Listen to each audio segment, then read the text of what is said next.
ఏంట్రాది ఇద్దరు అలా పందెపు గోళ్ళలో కొట్టుకొస్తారేంటి? తొందరండి. తమ్ముడు నువ్వు రెడీయా? నేను రెడీ అన్నయ్య. రాణి నాతో విశాఖపట్నం రానట్టుంది. ఏమ్మా అక్కడ మీ అక్క శ్రీలాక్ కూడా ఉంది. ఇద్దరు కలిసి సరదాగా ఉండొచ్చు.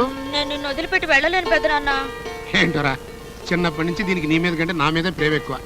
పోనీ 4 రోజులు ఆగి పంపిస్తాను. నువ్వు నానాజీ గాడికి పిఏ అయితే నేను అప్పాజీ గాడికి పిఏ. నువ్వు అప్పాజీ గాడికి పిఏ అయితే నేను నానాజీ గారికి పిఏ. ఏంట్రా నువ్వేట్రా నిన్నే ఇరుగ్గా పీక్కుందరు కానీ ఆ సామాన్ కారులో పెట్టించు. నేను వస్తానయ్య. పద రామయ్య రఘురామయ్యరా. మీ చంద్రానికి మా రాణి మినరల్ వాటర్ ఇండస్ట్రీలో ఉద్యోగం ఇద్దాం అనుకుంటున్నా. ఏంటి మా మీదే తిరగబడేవాడికి ఉద్యోగం ఇస్తున్నానంటే ఆలోచిస్తున్నావా? నీ ముఖం చూసి ఇస్తానయ్యా. అయినా అలాంటి వాడు ఉంటేనే కంపెనీ బాగుపడుతుందని మా రాణి ఆలోచన. చాలా సంతోషం బాబు. ఈ శుభవార్త ఇప్పుడు ఇంటి దగ్గర చెప్పిస్తాను. అదేంటన్నయ్య వాడిని తీసుకొచ్చి మన ఫ్యాక్టరీలో పెడుతున్నావా? వాడిగా ఒకప్పుడు మన బియ్యం మిల్లు ముగించింది. పైగా బిస్లరీ వాటర్లో మనం దొంగసారా సప్లై చేస్తున్నాం. అలాంటి వాడిని తెచ్చి నువ్వు చెప్పడం అయిపోయిందా? ఇక నేను చెప్పేది నువ్వు. ఏమిటి? ఇప్పుడు పొలంలో పావుందనుకోరా, అదే పుట్ట పక్కనుందో చెట్టు పక్కనుందో తెలియక ప్రతి క్షణం భయపడి చావాలి. అదే మన పక్కనున్న బుట్టలో ఉందనుకో, ఆ బుట్ట మీద తల పెట్టుకుని మనం హాయిగా పడుకోవచ్చు. చంద్రం తక్కువడు కాదండి, వెనక నుంచి తుస్సుమని కాడేస్తాడు. అలా అప్పాజీ కంపెనీలో నేను ఉద్యోగం చేయటమా? చెయ్యకపోతే ఎలా అన్నయ్య? నేనెక్కడైనా ఉద్యోగం చేద్దామంటే రౌడీ గారు తమ్ముడివే కదా, నీకు ఉద్యోగం ఇస్తారంటున్నారు. నేను ఒక్కడిని ఎంతకాలం నీ బండి లాగలనరా? అది చూస్తే పెళ్లిడికి ఎదుగు కూర్చుంది. దాన్ని ఒక 5 చేతులు పెట్టి సారే చీరతో అత్తవారింటి పంపించాలా వద్దా? డెఫినెట్ గా పంపేద్దాం మావయ్య. చంద్ర మా ఫ్యాక్టరీలో పనిచేస్తున్నాడు. చేయటం లేదు. ఏ నా కింద పనిచేయడం నామోషియా? అదేం కాదు. అసలు మీ పెదనాన్న ఎలాంటి వ్యాపారాలు చేస్తున్నాడో నీకు తెలుసా? ఇది మా పెద్దనాన్న చేసే వ్యాపారం కాదు. రాణి మినరల్ వాటర్స్ అని నా పేరుతో నేను ఎండీగా జరుపుతున్న వ్యాపారం. ఏ అవినీతి జరగదని హామీ ఇస్తావా? జరిగిందని నిరూపిస్తే నా ప్రాణం ఇస్తా. నువ్వు ఇంత నమ్మకంగా మాట్లాడిన తర్వాత పనిచేయడానికి నాకేం అభ్యంతరం లేదు. అమ్మయ్యా, కౌగిలిస్తా. ఏంటి? అడ్వాన్స్ ఇస్తా అన్నాను సామే. డింగ్ డింగ్. రాయ్ అన్లోడ్ చేయి.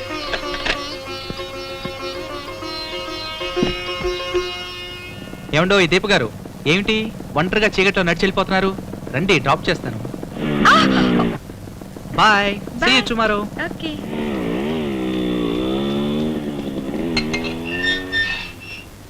ఇన్స్పెక్టర్ తమ్ముడు కదా? అవును, ఇవాళ బస్సులు స్ట్రైక్ అని నడిచేస్తుంటే తీసుకొచ్చి దింపాడు. కట్నం లేకుండా చేసుకుంటాడా? నువ్వెప్పుడు నన్ను వదిలించుకోవాలని చూస్తున్నావు. లోపలికి రావచ్చా?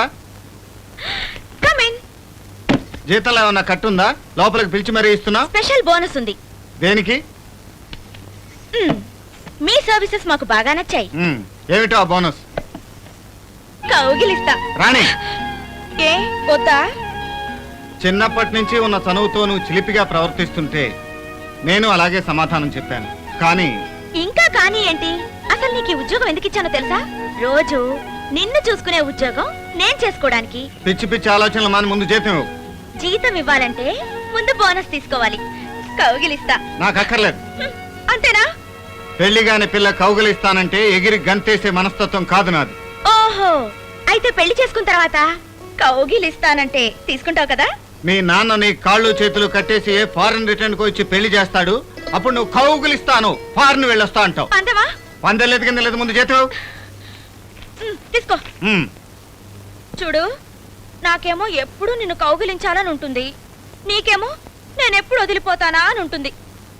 అయినా పెళ్లి కాకుండానే నేను నిన్ను కౌగిలించకపోతే నా పేరు రాణియే కాదు.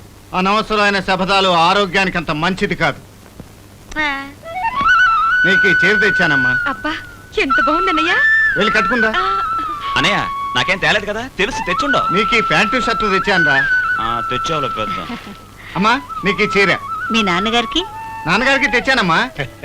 ఏమిట్రా, ఏమిటి నీకు హడావుడి? పంచా చొక్కా తీసుకొచ్చాను. అందరికి అన్ని తీసుకొచ్చావు, మరి నీకేం తెచ్చుకున్నావురా? నేను తీసుకొచ్చాను మావయ్య. రమ్మ. నువ్వు తెచ్చావా? ఆఫీసులో జీతంతో పాటు బోనస్ కూడా ఇస్తానంటే వద్దని అడతయా? బోనసా? ఏం బోనస్ అమ్మా? అదేనమ్మా, బట్టలు ఇస్తానంటే వద్దన్నాను. అందుకే ఇక్కడికి తెచ్చా.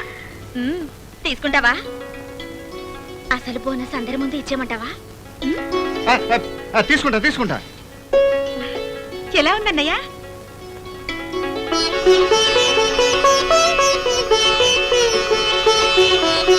అప్పుడే నీ ముఖంలో పెళ్లికళ వచ్చేసిందమ్మా.